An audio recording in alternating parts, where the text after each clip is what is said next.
একটা সংকট তৈরি হয়েছে, জুলাই সনদ, সেটাকে বাস্তবায়ন করা হবে কি হবে না। উচ্চকক্ষে কে মেজরিটি পেল না পেল তার উপরে সরকার গঠন করাটা নির্ভরশীল নয়। অর্থাৎ এই যে যুক্তি দেওয়া হয় যে উচ্চকক্ষে পিয়ার হলে সরকার দুর্বল হবে, সেই যুক্তিটা একটা খোঁড়া যুক্তি এবং সেই যুক্তিটা সত্যের অপলাপ এবং জনগণকে বোকা বানানোর যুক্তি। বাংলাদেশের যে সংবিধান, সেই সংবিধানের কাঙ্ক্ষিত পরিবর্তনের লক্ষ্যে তারা জীবন দিতে রাস্তায় এসেছেন। যদি এরকমটা হতো যে বাংলাদেশের মানুষ শুধু শেখ হাসিনার পরিবর্তনের মধ্যেই নিজেদের সব ধরনের প্রাপ্তিকে তারা অর্জন করেছেন বলে মনে করতেন, তাহলে বাংলাদেশের ছাত্র জনতা অভ্যুত্থানের সময় এবং অভ্যুত্থানের পরে নতুন বাংলাদেশ, বাংলাদেশ 2.0, এই নতুন বাংলাদেশের স্লোগান তারা দিতেন না। কারণ বাংলাদেশের রাজনৈতিক দলগুলোর উপরে দীর্ঘ সময় ধরে একটা অনাস্থার জায়গা তৈরি হয়েছে জনগণের মধ্যে। যারাই ক্ষমতায় গিয়েছেন, যে যায় না, যারাই ক্ষমতায় গিয়েছেন বাংলাদেশ রাষ্ট্রের কাঠামোকে ব্যবহার করে তারা বাংলাদেশে নানা ধরনের দুর্নীতি, অপশাসন এবং বাংলাদেশের গণতান্ত্রিক ব্যবস্থাকে তারা হুমকির মুখে ফেলেছেন। এবং এটা সম্ভবপর হতো আমাদের এই সংবিধানের কারণে।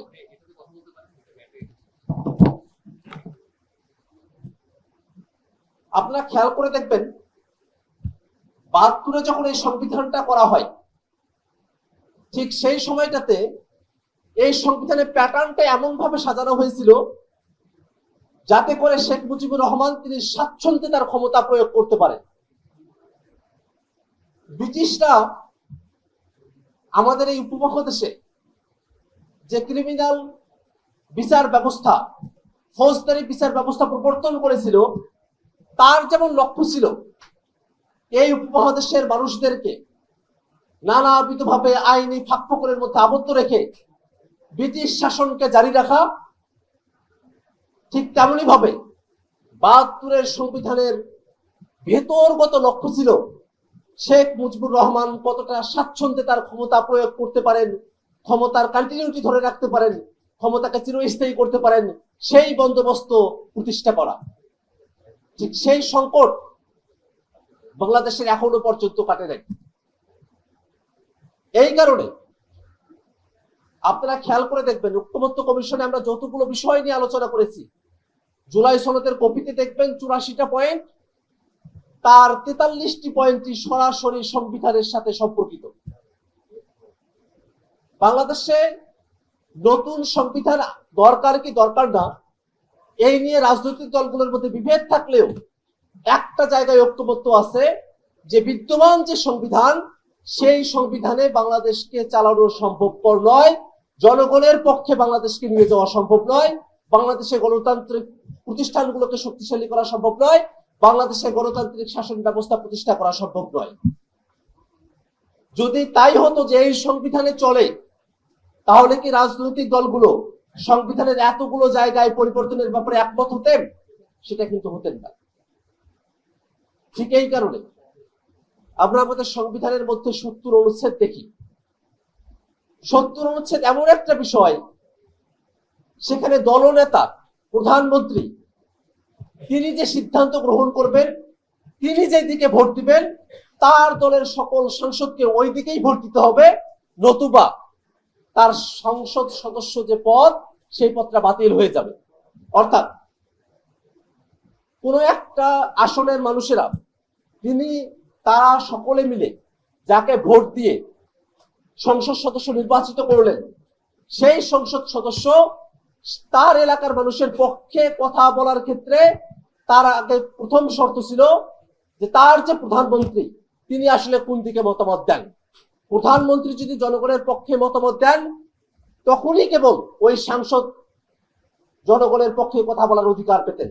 আর জনগণের বিপক্ষে যদি প্রধানমন্ত্রী কোনো সিদ্ধান্ত নেন, কোনো কালো আইন প্রণয়নের যদি সিদ্ধান্ত দলীয়ভাবে গ্রহণ করা হয়, তাহলে সেই সাংসদের ওই কালো আইনের বিপক্ষে গিয়ে সংসদে অবস্থান ব্যক্ত করার কোনো সুযোগ ছিল না। আমরা সেই জায়গাগুলোতে পরিবর্তনের কথা বলেছি। এবং এই বাংলাদেশে ২৪-এর আন্দোলনের আগেই বাংলাদেশের সিভিল সোসাইটিতে, বাংলাদেশের ক্যাম্পাসগুলোতে সকল জায়গায় এই আলোচনাটা বিদ্যমান ছিল যে বাংলাদেশে গভীরভাবে সংস্কারের মধ্য দিয়ে নিয়ে যেতে হবে, রাষ্ট্র মেরামত করতে হবে, রাষ্ট্র সংস্কার করতে হবে।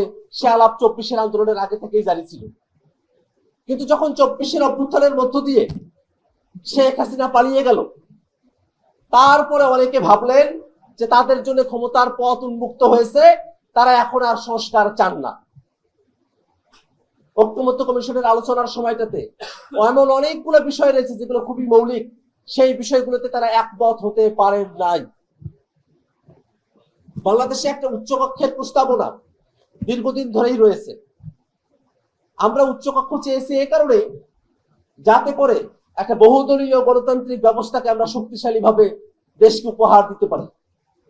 কিন্তু উচ্চকক্ষে কারা প্রতিনিধি হবেন, সেটা যদি নিম্নকক্ষে যারা আছেন তাদের অনুপাতে হয়, তাহলে যারা সরকার গঠন করেছেন তারা নিম্নকক্ষে যে সিদ্ধান্ত নিতেছেন, উচ্চকক্ষে তারই রেপ্লিকা এখানে থাকবে এবং সেই রেপ্লিকা সেই সিদ্ধান্ত মতো করতেই সামনের দিকে এগিয়ে যাবে। আমরা তো সেরকমটা চাই না। আমরা মনে করি উচ্চকক্ষে যদি ভোটের সংখ্যানুপাতিক ভাবে পিআর পদ্ধতিতে প্রতিনিধি নির্বাচিত করা হয়, তাহলেই বরং অনেকগুলো দলের সেখানে প্রতিনিধি অংশগ্রহণ করার সুযোগ পাবে। বাংলাদেশ বহুদলীয় যে গণতন্ত্রের চর্চার কথা আমরা বলি, সেই চর্চাটা বাংলাদেশে সম্মিলিত হবে। আমরা প্রাতিষ্ঠানিক কাঠামোর মধ্য দিয়েই আমাদের যত ধরনের অভিযোগ অনুযোগের জায়গাগুলো আছে, আমরা সেগুলোতে সমাধানের পথে অগ্রসর হতে পারবো। কিন্তু এখনো পর্যন্ত ঐক্যমত্য কমিশন সিদ্ধান্ত জানিয়ে দিয়েছে যে উচ্চকক্ষে পিআর হবে। কয়েকটি দল তারা উচ্চকক্ষে পিআর এর ব্যাপারে সম্মত হতে পারছেন না। তারা মনে করেন যে উচ্চকক্ষে পিআর হলে বলে বেরোন যে সরকার দুর্বল হবে। কিন্তু বাস্তবতা হলো সরকার গঠন কিন্তু উচ্চকক্ষের উপরে নির্ভরশীল নয়। সরকার কারা গঠন করবেন সেটা নির্ভরশীল নিম্নকক্ষের উপরে।